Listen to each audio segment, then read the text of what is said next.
Tai labą dieną visiems, kas žiūrite mus ir labas vakaras, Roberta. O, labas, Edita. Šiandien Labai gražiai atrodai. ir tu taip pat. Tai truputėlį aš tave pristatysiu. Esi finansų konsultantė Roberta Kazilionienė, kuri turi nuostabią šeimą, 3 vaikučių mama. Ir jos istorija iš tikrųjų mane labai įkvėpė. Tai moteris, kuri drąsiai siekia savo svajonių gyventi Australijoje. Aišku, perėjo nelengvą kelią ir tai dar ne pabaiga. Dirba iš visos širdies, neskaičiuodama valandų, labai daug prisideda prie kitų finansinio sąmoningumo. Man didžiulė garbė, kad tu sutikai su manim padaryti šį trumpą pokalbį. Roberta, truputėlį pasakyk, kiek laiko tu dirbi finansų konsultantė ir kokia buvo tavo pati svarbiausia mintis ar sprendimas, kuris pastumėjo gyventi Australijoje ir kaip pakeitė jūsų šeimos gyvenimą? Jėzau, kiek daug klausimų vienam klausime. Visų pirmiausia, tai labai tau ačiū, kaip tu mane taip pristatei gražiai. Aš žinok, raudonuoju, ne? Raudonuoju. Nesimato, viskas labai gerai. Nes iš tikrųjų, žinok, taip keista apie save klausytis, nors aš puikiai žinau, kas aš esu ir kiek visko vyksta ir kiek visko yra padaryta, bet kai kitas žmogus pasakoja, tai toks jausmas, žinok, keistas, labai tau ačiū. Pati pradžia, tai mano prasidėjo su draudimais finansais 2012 metais. 2012 metais tai jau geras su virš 10-13 metų ir atrodo viskas prasidėjo vakar. Man atrodo, aš ta pati žingeidi, ta pati, kuri visko noriu žinoti, noriu sužinoti, mokytis, eiti ir daryti, atrodo viskas taip šviežia, taip nauja, bet aš galvoju, taip yra vis dar tos 13 metų dėl to, kad aš iš tiesų noriu padėti žmonėm ir tavo klausimas, kuris buvo, nuo ko viskas prasidėjo, tai nuo noro padėti žmonėms. Galbūt tai atrodo iš šono neįmanoma, taip nebūna, tokių žmoniųgi nėra, nebent gydytojai gali iš pašaukimo dirbti arba mokytojai, ne? O tai kaip čia dabar draudimo konsultantas, čia nesąmonė, taip nebūna. Aš pasakysiu taip, būna. Ir tada žmogus iš tikrųjų dirba iš visos širdies ir jaučia darantis, atliekantis misiją, nedirba tada nei vienos dienos. Aš bent jau taip jaučiuosi, kad aš nedirbu, o aš einu su tai žmonėm kiekvieną dieną, kaip su draugais, kaip su keleiviais kelionės. Pakeleivis gal ne taip skamba. Nors pakeleivius vis paimu kelionės naujus. Bet tas noras kažkada labai senai padėti žmonėms, nežinojau kaip, bet buvo didžiulis.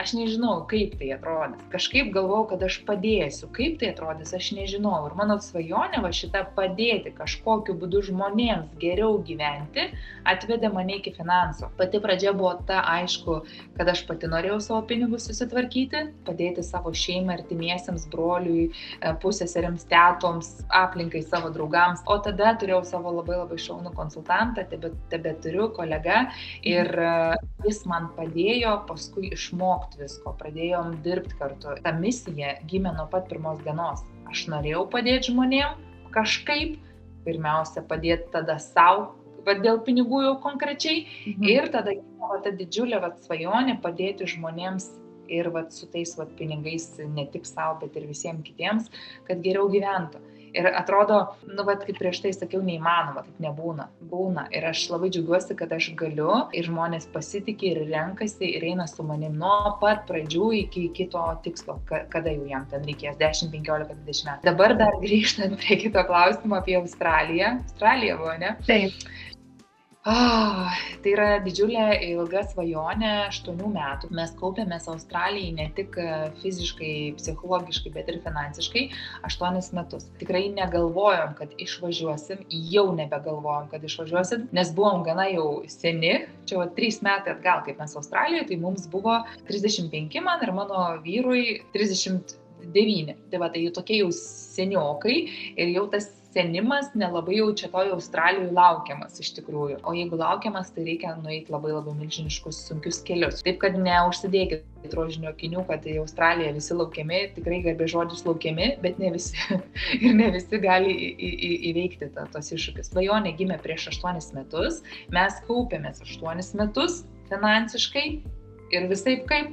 Ir tada pamiršom savo svajonę, nes manėm, kad esame jau nebereikalingi, seni ir nepavyks. Ir tada išvažiavom į Tenerifę, pradėjom kurti, gyventi, nusipirkom ten namus ir tada kažkaip sunkiai mes ten tuos namus nusipirkom, labai sunkiai, irgi iš skauptų pinigų, iš investicijų, labai daug reikėjo pastangų, bet šiaip netaip nusipirkom, tikrai buvo nelengva, nes reikėjo iš visų fondų ištraukti visą santaupas, viską, bet padarėm ir atsimenu, kad buvo tokia kaip ir lyg ir saulė teka ar leidžiasi, kažkas tokio prieblanda. Sėdim, kavą geriam, tai rytas buvo. Sėdim toj terasoj ir tokie abu vaikai aplink laksto, aš 3 vaikus turiu, mes tai vienas į kitą atsisukom su vyru, o tai čia jau viskas, mes nieko daugiau gyvenime nebedarysim, čia viskas, mes taip ir, kaip sakant, būsim Tenerifėje, ne toj saloj. Ir atsisukom vienas į kitą ir abu su vyru pasakėm, o kaip ta Australija mūsų? Per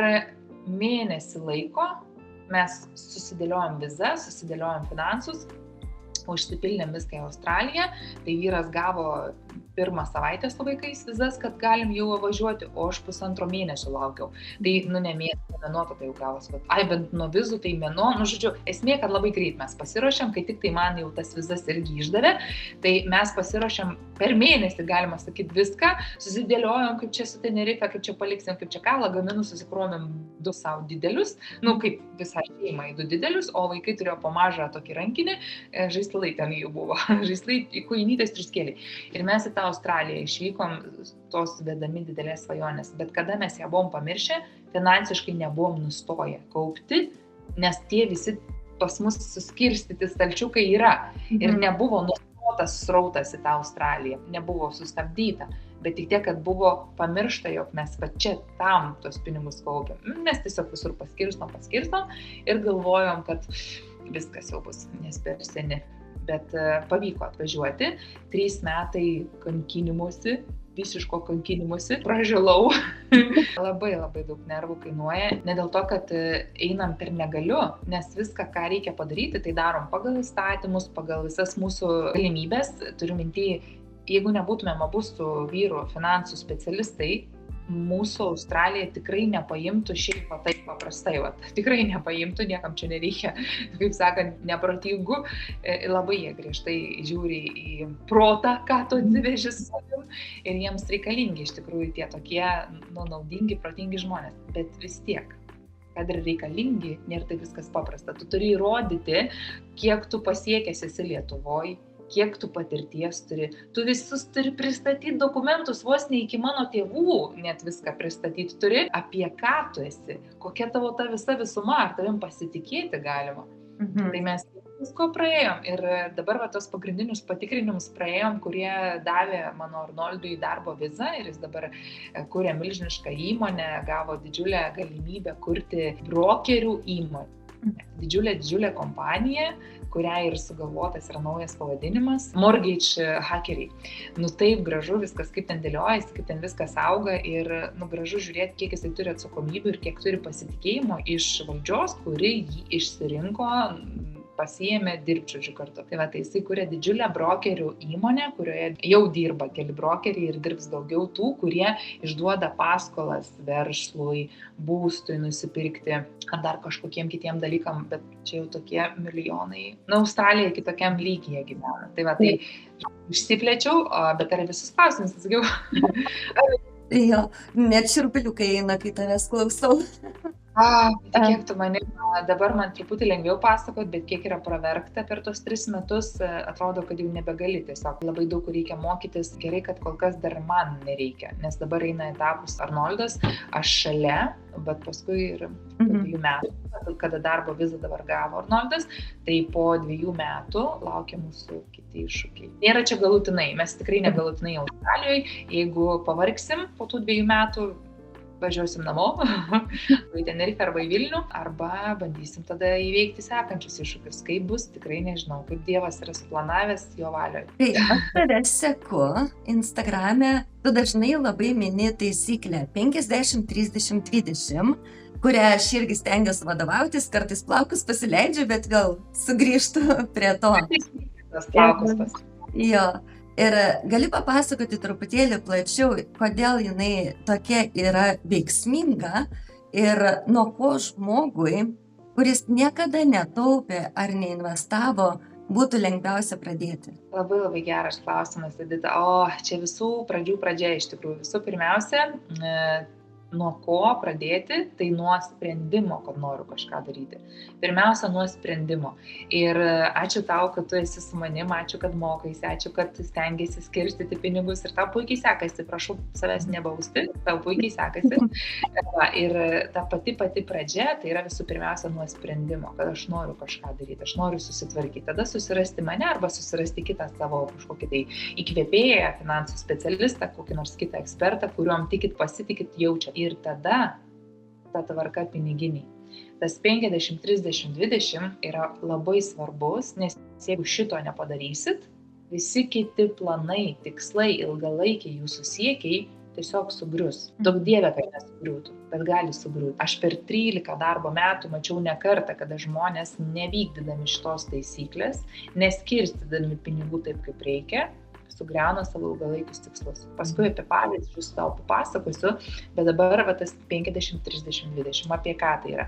Turim pinigų kažkokį kiekį, ar tai yra atlyginimas, ar tai yra plus iš šono pajamos papildomos, kokie nors vaiko pinigai, pašalpos, dar kažkas, nuomos pajamos. Žodžiu, žmogus kažkokius tai uždirba pinigus. Turi tas savo pajamas.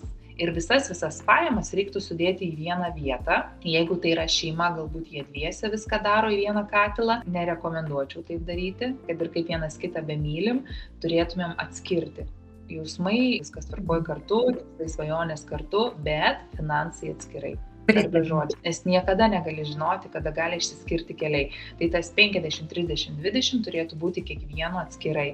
Ir viskas prasideda nuo to kiekio, kiek turim pinigų. Paimkim pavyzdį, turim 2000, gali būti mažiau, gali būti daugiau, viskas priklauso nuo to, kiek jūs uždirbat. Negalvokit, kad jeigu aš uždirbu kokius tik tai, nežinau, 5, 7, 800, aš negaliu šitą taisyklę vadovautis. Viskas priklauso nuo jūsų tikslų, nuo jūsų išlaidų, nuo jūsų prioritetų. Jeigu jūs norėsit, jums ir su 7-500 pavyks šitą taisyklę vadovautis, nes tai yra ne mano sugalvota, tai yra sena kaip pasaulis, amerikiečių taisyklė, kuri yra pritaikyta visiems, bet kokiam pasaulio krašte gyvenantiems ir bet kokias pajamas uždirbantiems, visiems. Tai visų pirmiausia, 50% turi būti pragyvenimui paskirta. Ir jeigu mes tų 50% nepasiskirsim patys ir jeigu gyvenimas priverstų visgi iš 50% gyventi, tai labai greit susidėliotumėm, kur, ką, kaip reikia padaryti. Pavyzdžiui, paimkim 2000, gal lengviau šiek tiek bus skaičiuoti. 2000, turim 2000 ir juos skirstom. 50% pragyvenimui. Reiškia, 1000 reiktų pasiskirti maistas, mokesčiai, kuras, viskas, ką turiu padaryti, kad išgyvenčiau, pragyvenčiau tą mėnesį ir susimokėčiau viską, kas būtina. Ir tai nėra šventės, atostogos, dar kažkas, Tai yra tas, ką griežtai turiu padaryti per mėnesį, kad išgyvenčiau. Tai 50% tam. Ir jeigu žmogus sako, aš negaliu, bet jeigu gyvenimas paimtų ir priverstų gyventi iš to 1000 ir šnai kaip nors per pusę pinigų sumažina, nedaug dievė. Bet jeigu taip nutiktų, žmogus labai greitai susipakuotų, labai greitai susirastų visus kelius, kaip visgi išgyventi iš to 1000, kol sugalvos, ką daryti toliau, kaip pasididintas pajamas. Žodžiu, esmė 1000 pragyvenimui. Ir jeigu mes susirašom sąrašą ir mes netelpame tą 1000, o yra, pavyzdžiui, kad tų išlaidų turim 1500. Vadinasi, dar kartą žiūrim, ką reiktų išbraukti, ką reiktų išminusuoti, atsisakyti, nes negaliu sau to leisti. Nes nėra tiek pinigų, kiek aš išlaidų turiu. Ir reikia žiūrėti, tada 50% tą visą įterpti į tą 1000. Tada 30% reiktų pasidėti po pagalvę arba kažkur į atskirą banko sąskaitą nuo einamųjų pinigų kas mėnesį, nuo einamųjų išlaidų.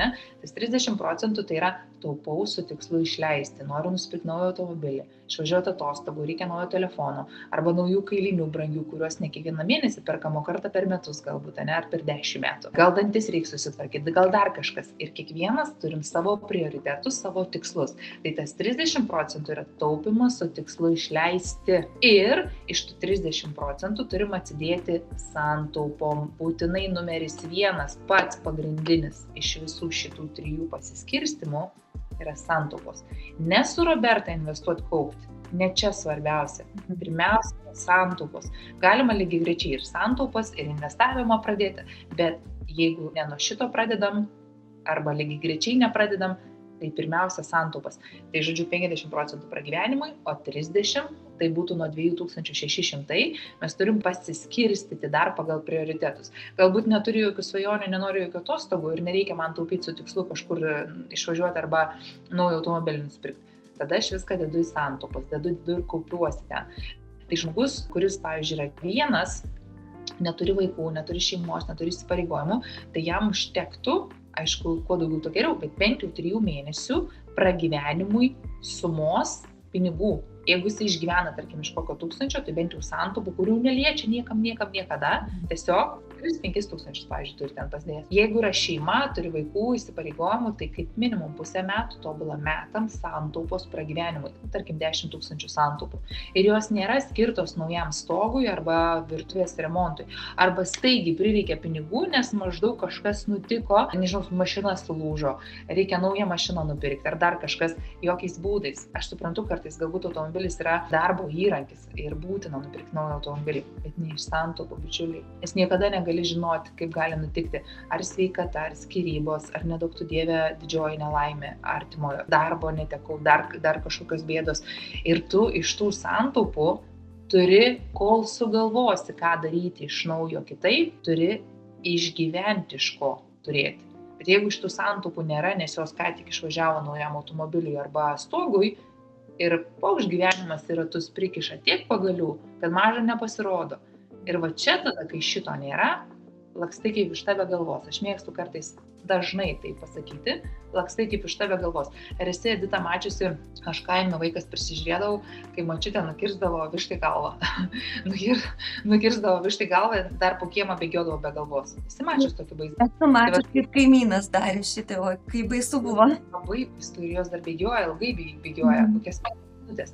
Žodžiu, bet esmė čia taip žiauriai gal toks palyginimas, bet realiai žmogus bėgioja panikoje, nes jis tų santaupų neturėdamas nežino, ką daryti, jeigu bėda. Tai 50% pragyvenimui, 30% taupaus tikslu išleisti kažką malonaus ir santaupos iš tų pačių 600.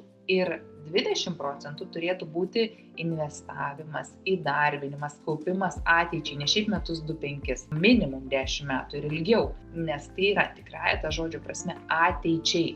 Ir jeigu nenoriu 400, pavyzdžiui, darbinti, nes nuo 2000 būtų 20% 400, taip?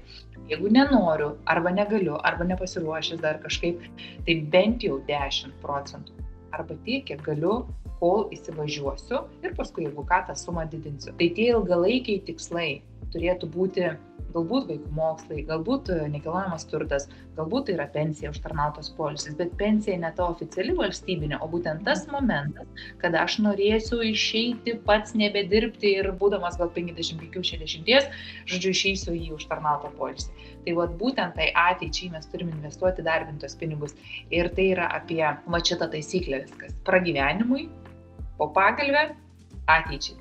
Ir jeigu nesigauna pagal 50-30-20, tada lygiai tą patį darom 80-10-10, jau čia griežtai. Jeigu šito nedarysim. Jo, ta taisyklė tai tikrai yra superinė, tikrai ir labai jinai gerai veikia. Žmogus iš pat pradžių galvoja, kad nesąmonė čia kokie neveikia. Neveikia tada, kada nedarai. Antras momentas, kada pradedi daryti, tikrai bus sunku. Tikrai bus sunku. Buvot nepripratę to daryti, pavyzdžiui, ir pradeda daryti.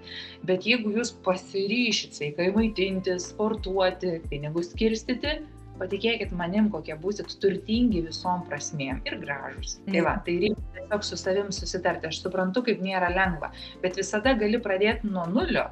Vėl iš naujo gali pradėti. Jeigu pradėjau, pamečiau. Su investicijomis nereikėtų žaisti nuo nulio vis iš naujo. Jeigu jau daro, tai daryti kiek reikia, nesiblaškyti, bet kas liečia su santaupom, su tuo skirstimu pragyvenimui, po pagalvę, vis gali pradėti iš naujo, jeigu pametei kažkur. Pereinant prie tų investicijų, aš pati esu pas tave pasidariusi investicinį gyvybės draudimą. Ir ne pas mane, o su mano pagalba. Taip, su tavo pagalba, taip. Norėčiau turėti savo bendrovę, norėčiau turėti savo investicinį fondą. Deja, pagalba, taip. Atsiprašau. Nieko, gerai, aš juokauju. Su mano pagalba, ne pas mane. Ką tu patartum žmonėms, kurie bijo investuoti, nes tikrai daug tokių yra ir galvoja, kad neturiu iš ko, arba visiškai jie netiki, kad iš tų mažų sumų gali išaugti kažkas didesnio. Bijo, neturi, netiki. Surašiau 3 žodžius tavo. Visų pirmiausia, bijai tada, kai nežinai. Sako, yra tokia patarlė, bijai vilko, neik į mišką. Tai vadinasi, tu nepažįsti miško. Tu nežinai, kur tas vilkas dažniausiai būna. Todėl tu bijai eiti į mišką, nes tu nežinai nieko apie tą mišką. Tai vat su tavom investicijom yra lygiai tas pats miškas. Jeigu tu nežinai, tai tu ir bijai. Tam, kad tu nebebijotum, tu turi gauti informaciją. Bet tu turi gauti informaciją iš patikimo, profesionalo, iš ilgus metus patirtį turinčio, iš žmogaus, kuriuo tu ir pajunti iš širdies vidumi, kad galiu pasitikėti. Nes buvo prieš tave konsultacija su viena moterim, kuri man sako, aš suinvestavau 1000 eurų, aš apie tai pasakau prieš kelis mėnesius, žodžiu, į tokią vieną piramidę, kur sako, praradau pinigus ir viskas. Nors aš sako, pasitikėjau draugu. Bet sako, kaip taip įmanoma? Tu man paaiškink, kaip taip įmanoma pasitikėti draugu? Nes draugas kažkur investavo ir aš paskui. Tas draugas, kuom irgi pasitikėjo, irgi draugu. Tai kaip jūs galite daryti kažkur investicijas, kur jūs nei patikrinot kompanijos, nei patikrinot, ar turi licenzijas, ir jūs kažkaip taip užsimerkia, žodžiu, nes visi daro ir ten visi rodo, kad jiems ten, žodžiu, byra auksas iš dangaus. Ir prarado, aišku, pinigus. Tai ką aš ir noriu pasakyti, kad bijo įdarbinti ten, kur yra viskas gerai, nes prieš tai, pavyzdžiui, turėjo patirčių su blogai. Arba neturėjo iš vis jokių patirčių, bet iš nuogirdų bijo. Nes vėl kažkur kažkas kažką patyrė blogai, o kur ten kas patyrė blogai ir kaip vėl reikia išsiaiškinti, kaip tam žmogui, kuris, pavyzdžiui, komentuoja, kad jam blogai, kuris buvo, kad jam blogai. Tai ta baimė yra iš nežinojimo, iš nuogirdų, iš patirčių. Ir jas tas baimės savo paneigti, pašalinti, reikia susirasti profesionalą, kuris galėtų visus atsakymus duoti. Ir tos visos baimės dingtų. Tada, kada tu sakai, neturi žmogus, kaip jam pradėti. Aš irgi neturėjau, bet aš pradėjau. Aš pradėjau labai jauna, man buvo 23 metai, kai aš pradėjau taupyti ir aš tikrai ta jauna merga nelabai ten turėjau, kad galėčiau. Bet aš pradėjau su trupučiu, tada tai buvo 150 litų, paskui, kai pradėjau dirbti, tada jau aš jau ženkliai pasididinau savo investicijas, bet tas neturi, tai iš tikrųjų ką reiškia, žinot, aš pasakysiu taip, kai žmogus tikrai neturi, tai jis net negalvoja apie investicijas. Bet jeigu žmogus galvoja apie investicijas, ginčijasi, aš neturiu, tai jis iš tikrųjų turi, bet jis neturi tikslo, dėl ko norėtų turėti tų pinigų investavimą. Todėl, jeigu neturiu, tai visų pirmiausia, ne pinigų neturiu, o tikslo neturiu, dėl ko norėčiau investuoti. Kodėl norėčiau auginti tą kapitalą, iš mažiau, kodėl daugiau norėčiau padaryti. Koks tikslas, kam reikia sukauptų pinigų, kada po kiek metų aš tos pinigus norėsiu pajudinti, kiek viso man tų pinigų reikia. Kol to tikslo nėra, tada bus viskas neaišku, bijau ir neturiu. Tai va. Ir grįžtant į netiki, tai vėlgi yra baimės iš nežinojimo, netikėjimas iš nežinojimo, nenoras iš nežinojimo. Tai tas netiki dar yra ir iš mūsų senelių, tėvelių laikų atėjęs. Yra daug istorijų, kai tėvai taupė kažkur, kaupė kažkur. Ar seneliai tą darė. Ir gavo ten šnipštą arba negavo iš vis. Didžioji dalis, kurie pasakoja man, kad netikiu, nes buvo patirtis tėvų senelių, tai visų pirmiausia, jūs nežinot, kaip jie darė. Ar tai buvo paprasti kaupiamieji fondai, į kuriuos tiesiog dėjo žmonės pinigus. Pavyzdžiui, dėjo kaip pavyzdys po 100 pinigų per mėnesį. Dėjo ir kaupėsi tie pinigai. Kiek tu įdėjai, tiek ten ir turi. Jie niekur nebuvo įdarbinti ir jie neaugino jokio procento. Jie tiesiog dėjo kaip po pagalvę, kad dėtų, taip, bet kažkur į fondą dėjo. Nes dar prie viso to, kad dėjo, dar kažkokį tai draudimą vieni turėjo, kiti neturėjo. Tai tas kaupimas yra ir šiais laikais. Tu gali lygiai taip pačiai pasidėti tokį kaupimą į paprastą banko sąskaitą, arba į paprastą banko sąskaitą ar į kredito uniją ir gauti, pavyzdžiui, procentą kokį, indėlį kokį pasidėti. už kokį ten procentą 2-3, maks 5. Tai va, tai pačiai nieko gero galima ir šiais laikais pasidaryti, taip kaip mūsų tėveliai buvo pasidarę. Bet reikia atskirti 2 dalykus – kaupti ir investuoti. Kaupti tai yra, kai dedu pinigą prie pinigo ir juos veikia infliacija. Juos veikia valiutos pasikeitimas. Dyla tie pinigai, jeigu taip šviesiai tariant, nes jūs niekur jų neįdarbinat ten, bet jeigu jūs juos įdarbinat, tai veikiat infliaciją ir iš mažiau turit daugiau. Dar jeigu draudimą prie viso to turit, tai ir tą draudimą dar atidirba tos investicijos. Reikia suprasti, kad ko aš bijau, ar iš patirčių, ar iš nežinojimo. Tai va, gali būti iš abiejų, tai reikia gauti tiesiog atsakymus. Kaip žmogui išlaikyti tą finansinę discipliną ir nepamesti to kelio, kai gyvenime vis tiek būna tų sunkesnių momentų, etapų ir kai ateina nenumatytų išlaidų, ar tiesiog nukrenta motivacija? Grįžtam į PEM 3.2. Vadinasi, nebuvo santaupų, nes taigi kažkam prireikė ir baigėsi visi skirstimai ir, pavyzdžiui, ilgalaikį tikslą savo investicinį fondą paėmiau ir nutraukiau ten viską, ištuštinau, nelaiku. Žmonės, kurie pasidaro investicinius fondus, jie juos pasidaro nuo pat pradžių žinodami, kad tai yra 10-15 metų, pavyzdžiui. Ir pokšt praėjo kokie 2 metai ir ištuštino tą fondą. Ar praėjo kokie ten 4 metai ir jį nutraukė. Tai tas fondas nespėjo jam uždirbti, išpliusuoti, dar daug kas, aišku, ir nuo įmokų priklauso, ir nuo tų papildomų įnešimų, investavimų, yra daug visokiausių strategijų. Tu gali ir po metų jau būti pliuse, tu gali būti ir po kelių mėnesių pliuse, tu gali būti ir vos po 10 metų tik pliuse. Priklauso labai nuo visko, kaip viskas yra sudėliota. Tai nereikia niekada remtis kokių draugų patirtim, niekada nereikia remtis draugų sutartim, visada reikia žiūrėti, ką aš noriu padaryti, kur aš noriu nukeliauti. Ir tas paėmimas pinigų iš tų visų skirstimų, tik tai dėl to, jeigu iš ten paėmam iš tos investicijos, dėl to, kad nebuvo santaupų. Bet jeigu, pavyzdžiui, ir santaupų buvo, ir ten buvo, bet nebuvo užtektinai ir kažkas staigiai atsitiko. Ir iš čia paėmė ir viskas sugriuvo, ne? Pabandyk žmogau pradėti iš naujo. Nesugriauk bent jau šito, geriau išsiimti pinigus, panaudoti, kur reikia ir investuoti, kaupti toliau. Visada ateiti pasitarti su tuo vedliu, kad nepamestum šitos motyvacijos, kur prieš tai dar klausim, ne? Tai tas vedlys ir pasitarti, kad nepadarytum nesąmonių, ir pasitarti, kai pamečiau kažkur fokusą, ir lygiai taip pačiai ateiti pasikalbėti, kad tą prisiminti tikslą, dėl ko viskas buvo padaryta, kad vėl sugrįžinti tą motivaciją, dėl ko noriu gerai atrodyti visom prasmėm. Tai reikia turėti vedlį. Kiek man žmonių rašo kasdien padėkų, kad Robertas sako, ačiū, jog tu esi, ačiū, kad tu vedi, nes jeigu ne tu, ir šiandien skaičiau vieną labai tokį graudų laišką, gal pasidalinsiu viešai, sako, jeigu ne tu, aš realiai būčiau jau daugybę kartų pametusi tikslą, daugybę kartų, sako, būčiau pasidavusi investuoti.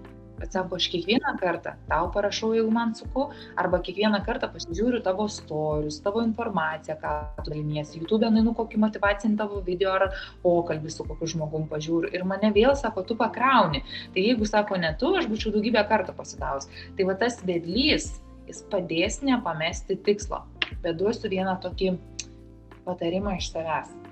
Jeigu žmogus pames savo konsultantą, jeigu jisai pradės kažkokiom nebūtom nesąmonėm tikėti, jeigu pradės kažkokiais komentarais kliautis, nežinau, dar kažkokiom nuogirdom ir nustos tikėti savo konsultantu, visų pirmiausia, pames savo sprendimą, išduos savo sprendimą, nebetikės savo bendrovę, savo sutartim ir konsultantu, viskas.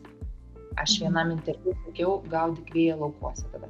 Ir šitoje vietoje tas patarimas iš manęs būtų, kad nepameskit savo konsultantų. Nebėgiokit nuo vieno prie kito. Neieškokit žolės žalesnės, nes visur yra tas pats. Ir tai, ką jūs turit, tai jūs ir saugokit tai, ką turit. Ir eikit su tuo, ką turit. Ir gerbkit savo specialistą. Aš, aišku, negaliu kalbėti apie visus, bet aš atiduodu visą save žmonėm. Ir galbūt, sakau, kažkam gal neįtikima, kad tai būna, bet aš tikrai atiduodu visą save, nes man patinka pasiekti su jumis tų tikslų, tų rezultatų, man patinka žiūrėti jūsų ataskaitas, kaip ten kiek sumokėta, kiek sukaupta ir kur mes keliaujam ir kur mes jau nukeliaujam. Ir vat labai svarbu yra įsikabinti mane. Tikėkit visų pirma savo sprendimu, kurį padarėt, neišduokit savęs, tikėkit bendrovės sistema, skaičiais, nes ta sistema veikia 100 metų. Kaip galima jas suabejoti? Tu man vat Edita pasakyk. Kaip galima suabejoti sistema, kuri veikia 100 metų? Kaip galima suabejoti net 7 bendrovėm Lietuvoje, 7 bankais, fondais, kaip galima suabejoti, kad kažkas negerai? 7 milžinai, gigantai banginiai vykdo šitą veiklą pagal Lietuvos Respublikos įstatymus, draudimo įstatymą ir griežtai prižiūrimi Lietuvos banko. Kaip? Tu man pasakyk, galima netikėti šitą sistemą. Reikia viską išsiaiškinti, turėti vedlį ir velniai griebtų nepasiduoti pačiam. Ir užsidengti ausis ir akis, žinai, kad kokius komentarų į savo ausis neprisidėtumėt neteisingų. Roberta, paskutinį klausimą aš tau užduodu. Jeigu galėtum kiekvienam žmogui duoti vieną pagrindinę finansinę pamoką, kas tai būtų? Aš turiu net 8 frazės, žinok, į šitą klausimą. Tu tikrai jas matei, pažiūrėk, jeigu ką dar kartą tą video aš tau atsiųsiu. 8 mėgstamiausias frazės į tai, ką tu klausi. Bet dabar, jeigu taip greit iš tų visų išsirinkti vieną, aš tau pasakysiu taip. Turėkit didesnių tikslų negu maži daiktai. Ir tada visko pasieksit. Visi finansiniai tikslai bus įgyvendinti.